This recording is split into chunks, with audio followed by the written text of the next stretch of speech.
Hello guys, bersama saya lagi dalam Alright Napa Channel. Wah, hari ini kita ucapkan terima kasih kepada Kerajaan Perpaduan, Perdana Menteri kita Datuk Seri Anwar Ibrahim. Kalau sebelum ini diberi 30 e-wallet, lalu diberi RM50 e-wallet Kerajaan Perikatan Nasional, hari ini sekali lagi e-wallet dinaikkan sahabat-sahabat semua sebanyak RM100. Jadi ya sedikit sebanyak ya perkara ini boleh membantu ya mengurangkan sedikit bebanan ya, dan sebenarnya e-wallet ini boleh diklaim ya oleh pasangan suami isteri, anak-anak yang punya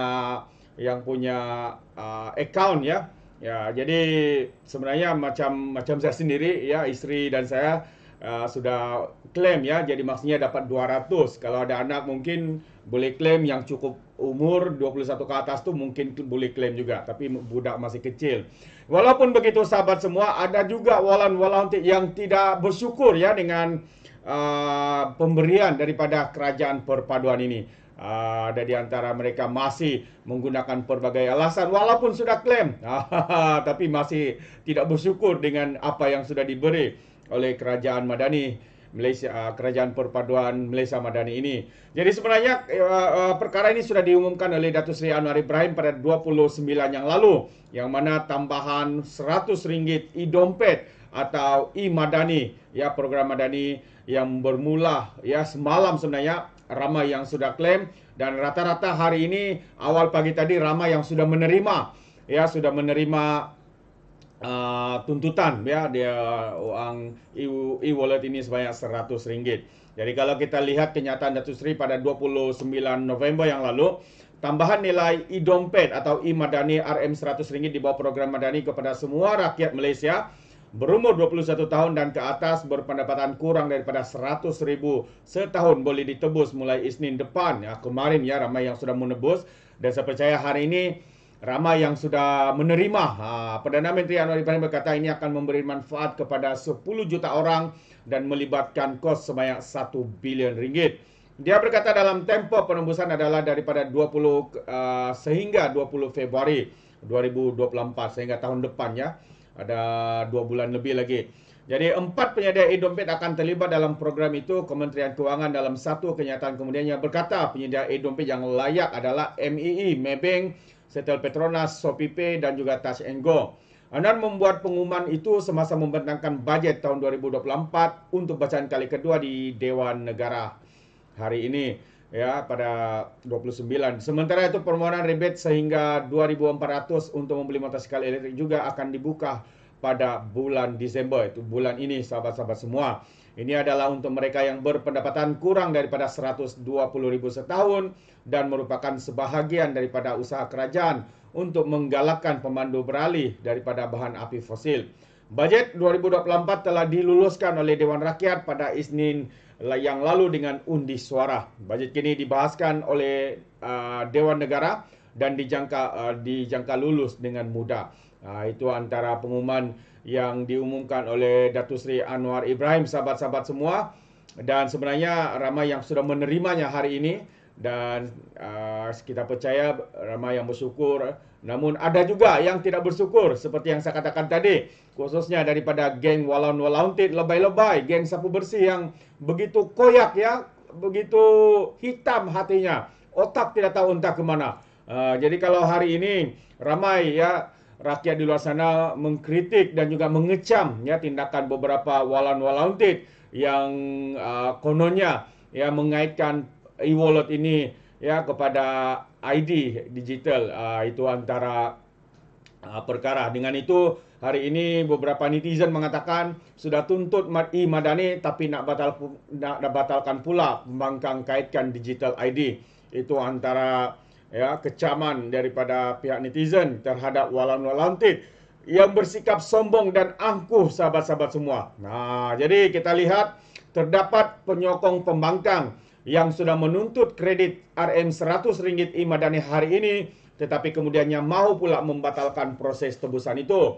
Ada yang menggunakan alasan diri mereka tidak selamat dengan mengaitkan sistem identiti digital nasional atau digital ID. Antaranya pengguna Facebook atas nama C. Hasna Muhammad yang bertanyakan kepada warga maya bagaimana langkah untuk membatalkan tuntutan e-kredit. Mungkin sudah habis guna lah, baru mau batal. Inilah namanya orang yang hipokrit. Ini katanya perangkap ada kaitan dengan ID digital. Jawabnya apabila ditanya mengapa dia mau berbuat demikian. Susulan itu warganet menyelar sikap jahil daripada penyokong pembangkang yang dilihat tidak masuk akal. Kalau kita lihat ini antara komentar-komentar yang keluar ya hari ini yang sedang trending di media sosial, sahabat-sahabat semua. Jadi kalau kita lihat sebenarnya C. Hasna Muhammad dia nak cancel. Dia lalu ada yang bertanya ya, lepas tu dia kaitkan pula dengan perangkap, maybe ada kaitan dengan ID digital. Begitu busuknya hati, begitu hitamnya hati, inilah manusia yang tidak ada rasa bersyukur. Ya, betapa hipokritnya. Sudah dapat duit, mungkin sudah habis guna, baru konon-kononnya mau menggunakan isu itu. Kononnya ada kaitan dengan digital ID, di ID digital. Bapa nak cancel? Ini salah satu netizen, warganet bertanya. Ya, katanya benda perangkap ada kaitan dengan ID digital itu antara kenyataan. Jadi kalau dah terklaim duit e-Madani itu, pas tu nak cancel balik, boleh ke? Siapa-siapa yang tahu please info ke Hasna. Nak cancel balik katanya. Itu antara sikap hipokrit ya daripada pihak pembangkang, penyokong-penyokong, walaun-walauntit semua ini. Mulai jam 8 pagi hari ini ramai orang telah menuntut kredit e-Madani yang merupakan bantuan secara sekali bayar one off hingga 20 Februari tahun depan. Ia adalah inisiatif daripada Kementerian Kewangan dilancarkan bertujuan menggalakkan ekonomi digital dan memupuk budaya pembayaran tanpa tunai. Jadi seramai 10 juta rakyat ya dewasa yang layak mendapat manfaat daripada bantuan tersebut dengan peruntukan RM1 bilion. Namun terdapat sebagian penyokong pembangkang yang menyebarkan dakwah kononnya ya bantuan e-Madani itu mendedahkan penerima kepada risiko dalam talian dengan mengaitkan pelaksanaan sistem digital ID. Walhal pelaksanaan inisiatif itu merupakan memudahkan rakyat berurusan secara bersemuka atau secara jarak jauh di alam maya dengan penyedia perkhidmatan digital dan berbagai sektor bagi tujuan pengesahan identiti dengan keselamatan, terjamin dan menjimatkan masa.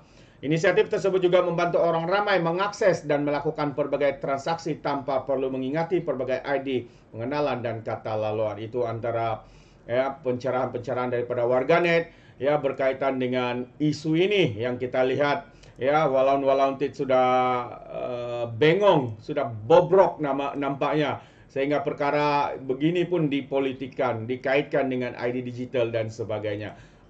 Itu dia. Jadi sahabat semua, sebelum saya akhiri, saya juga ingin memberikan sedikit ya update ya komen daripada Datuk Seri Anwar Ibrahim selepas habisnya PRK di Kemaman. Jadi apa yang dinyatakan oleh Perdana Menteri katakan ya harap kemenangan Samsuri redakan suhu politik negara. Itu antara kenyataan daripada Datuk Seri. Kenapa beliau berkata seperti itu? Karena tapi sebelum itu sebenarnya Datuk Seri mengucapkan tahniah ya atas kemenangan Samsuri mempertahankan kursi Parlimen Kemaman untuk PN pada Sabtu lalu. Lebih daripada itu, Anwar berharap kemenangan berkenan akan dapat menyumbang kelegaan kepada politik negara yang sering tegang dan panas. Katanya harapan itu ditimbulkan karena pembawaan Samsuri yang dilihat lebih sederhana berbanding setengah pemimpin PAS yang jauh lebih ekstrim, menunggang agama, ya menfitnah, memberikan fatwa-fatwa. Itu dia dalil-dalil yang menyesatkan seperti yang dikatakan oleh Abakau ya. Katanya PAS ini ajaran sesat. Katanya dia sendiri sudah menyesatkan diri di sana. Jadi saya mengucapkan tahniah kepada Samsuri, kata Datuk Seri, karena kemenangan itu dan mudah-mudahan dia dapat bertugas dengan baik. Dan saya juga berharap dari segi negara dia memberikan sekurang-kurangnya sedikit kelegaan kepada image Samsuri yang lebih sederhana berbanding dengan sikap pimpinan PAS yang nampak jauh lebih ekstrim. Mudah-mudahan dia dapat meredakan suhu politik yang terlalu panas ketika ini, katanya. Anwar berkata demikian kepada media selepas menghadiri Majlis Hari Profesion Teknikal Negara di Putrajaya hari ini.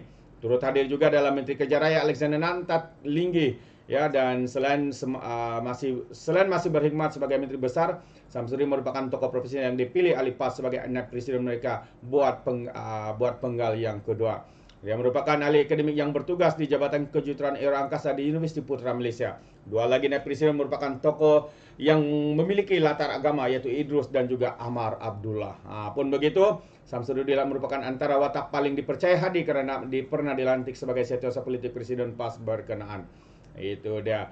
Jadi untuk isu yang pertama tadi, kita sekali lagi ucapkan terima kasih kepada Kerajaan Perpaduan Malaysia Madani kerana telah pun menyalurkan ya e-dompet, e-wallet ataupun e-madani yang telah diterima rakyat Malaysia bermula pagi tadi.